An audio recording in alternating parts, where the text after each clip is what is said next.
that we have created an underpainting, we're going to sketch out our trees and our ferns. Okay.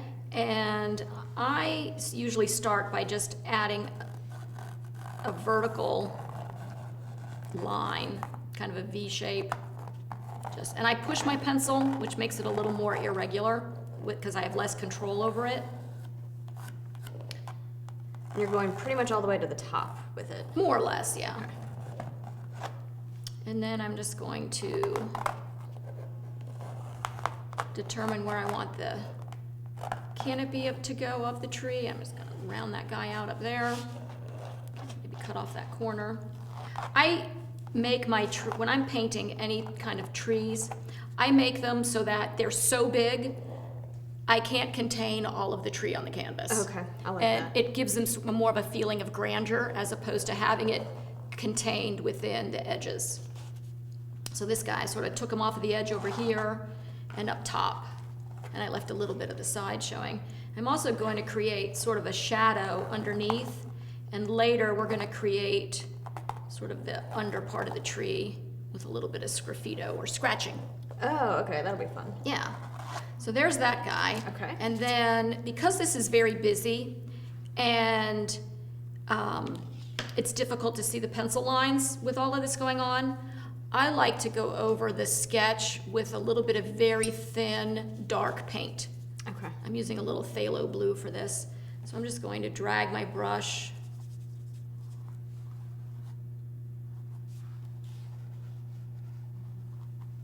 over those pencil lines.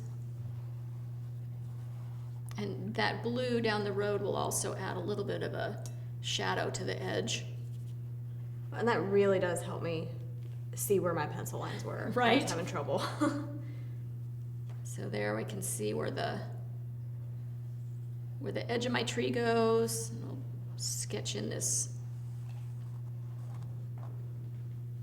shadow underneath. All right, now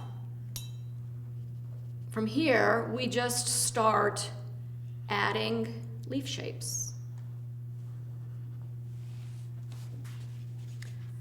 Totally random, Just not paying any completely, attention. don't even give it a second thought. Just add them on there, and I'm making them exaggerated in size compared to the size of my tree. Okay, and you're still doing this with that thin blue. Mm-hmm. Okay.